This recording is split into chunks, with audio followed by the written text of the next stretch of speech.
A very good morning, students. Today we will start our next chapter of civics, understanding laws. Before starting the chapter, we will discuss about the concept of the chapter. कि इस chapter को start करने से पहले बच्चा हम chapter का concept समझेंगे कि इस चैप्टर में हमें पढ़ना क्या है. ओके और ये चैप्टर हमारे लिए मस्ट क्यों, ज़रूरी क्यों है. Understanding laws. अब लॉज मीन्स हिंदी में आपके माइंड में आएगा कि कानून है. जो एक कानून बने हैं, जो लॉज बने हैं, इनकी स्टार्टिंग कैसे हुई है, ये हमारे लिए इम्पोर्टेंट कैसे है कि एक डेमोक्रेटिक कंट्री को रन करने के लिए ये लॉज क्यों ज़रूरी है और इसकी स्टार्टिंग कैसे हुई है. Okay so let's start the chapter. Laws in colonial period. अब बेटा देखो, कॉलोनियल आया है वर्ड. कॉलोनियल मीन्स हिंदी में आपने सुना होगा औपनिवेशिक. जो हमारे हमसे पहले जिसने हम पे रूल किया है, कि जो ब्रिटिशर्स थे उन्होंने हम पे रूल किया है. सो बिफोर इंडिपेंडेंस कहीं ना कहीं जो हमारे लॉज की स्टार्टिंग थी वो ब्रिटिशर्स टाइम से ही इनकी स्टार्टिंग हो चुकी थी. कि ब्रिटिशर्स ने ही जो लॉज थे, जो कानून थे वो बनाना स्टार्ट कर दिए थे. और ऑब्वियसली ये कानून जो थे, जो लॉज बने थे, वो उन्होंने अपने बेनिफिट के लिए ही ये लॉज हमारे लिए बनाए थे कि इनको इंडियंस पे ज़बरदस्ती इम्पोज करना है, मतलब लागू करना है या हम पे उस चीज़ को थोपना है. Okay, the system of law began to further evolve during the colonial period.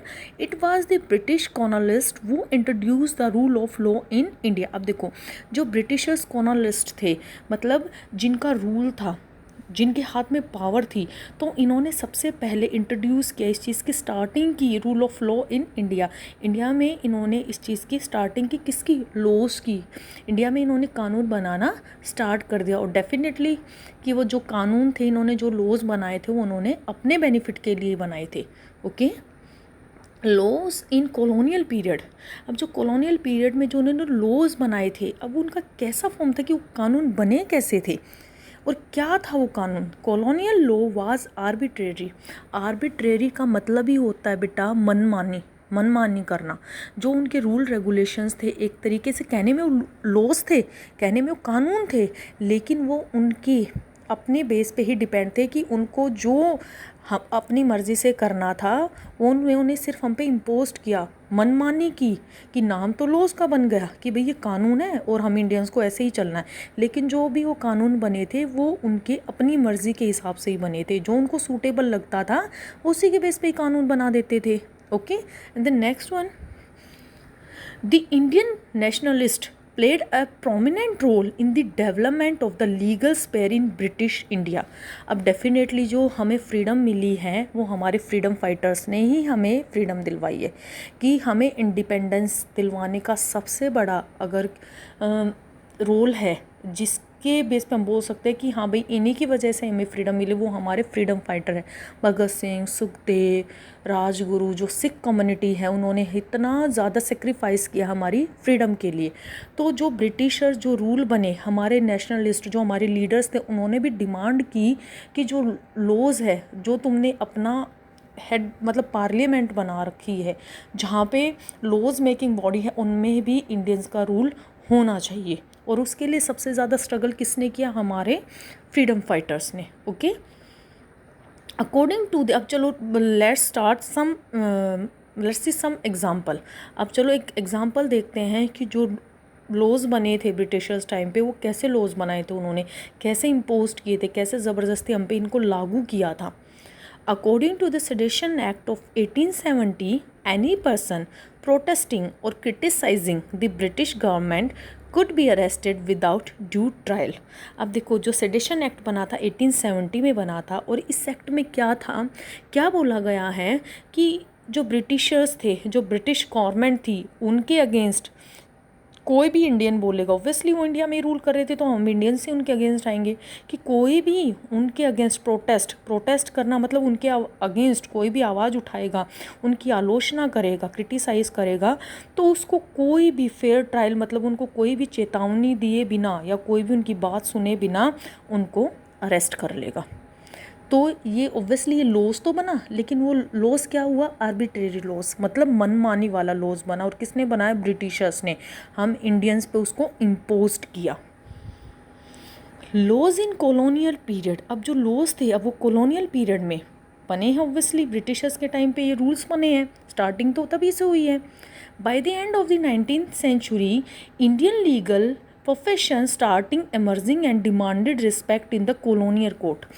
अब जब ये देखते गए काफ़ी जो हमारे लीडर्स थे उन्होंने काफ़ी टाइम तक देखा कि भाई जो लॉज बनते जा रहे हैं वो हमारे इंडियंस पे इम्पोज हो रहे हैं, कि ज़बरदस्ती हम पे थोपे जा रहे हैं। जो ब्रिटिशर्स लॉज बना रहे हैं वो हमारे बेनिफिट के लिए नहीं है, वो ब्रिटिशर्स के बेनिफिट के लिए। तो हमारी जो इंडियन लीगल प्रोफेशंस थे उन्होंने क्या किया, डिमांड करना स्टार्ट कर दिया कि भाई जो कॉलोनियल कोर्ट है, अब कोर्ट में भी उन्होंने डिमांड की कि यहाँ पे कोर्ट में एज ए जो हमारी लेजिस्लेचर बॉडी है, जो जुडिशरी है, उसमें भी कुछ इंडियंस का होना ज़रूरी है, अदरवाइज़ वो कंटिन्यूसली अपनी मनमानी करते जा रहे हैं और ये तो ऐसे तो इसका दी एंड होगा ही नहीं। तो हमारे जो नेशनल लीगल प्रोफेशंस हैं उन्होंने भी इस चीज़ की डिमांड करना स्टार्ट कर दिया कि जो कॉलोनियल कोर्ट है उसमें भी कुछ परसेंट इंडियंस का होना मस्ट है, या कुछ परसेंट इंडियंस होने चाहिए। इंडियन जजेस started playing bigger role in decision making. अब कुछ परसेंट इंडियंस भी, अब भाई इंडियंस ने डिमांड की, अदरवाइज़ जो ब्रिटिशर्स थे वो तो अपनी मनमानी कंटिन्यू रखते। तो हमारे लीडर्स के इतने ज़्यादा एक स्ट्रगल के बाद फाइनली कुछ इंडियंस को भी कॉलोनियल जो कोर्ट थे उनमें भी कुछ परसेंट इंडियंस को अपॉइंट किया गया, और वहाँ पे भी हमारे अब इंडियंस डिसीजन मेकिंग बन गए कि भाई आवाज़ उठाने लगे ब्रिटिशर्स के अगेंस्ट, जो अगर गलत कर रहे तो उनके अगेंस्ट हमारे इंडियंस भी बोलने लगे। Indians played a major role in the evolution of the role of law during the colonial period.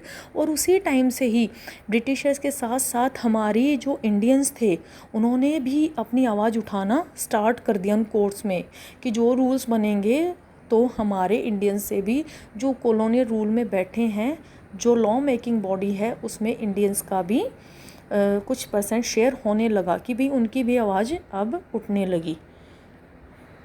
With the adoption of Constitution, this document served as the foundation on which our representatives began making laws for the country।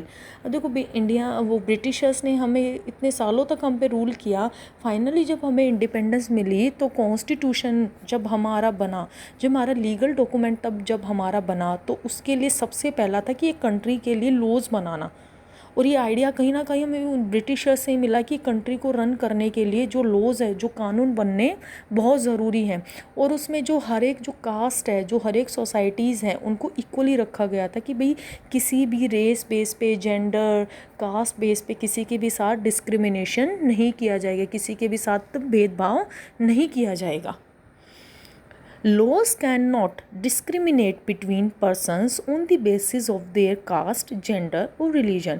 कि जो अब laws बने हैं, जब हमारा constitution बना है after independence, हमने अपना कॉन्स्टिट्यूशन बनाया तो उसमें स्टार्टिंग में सभी चीज़ें सेट कर दी गई थी कि भी किसी के भी साथ कोई डिस्क्रिमिनेशन, कोई भेदभाव नहीं होगा, चाहे हमारी कंट्री के लिए, चाहे हमारे प्रेसिडेंट है, चाहे हमारे प्राइम मिनिस्टर है, सबके लिए लॉ इक्वल है।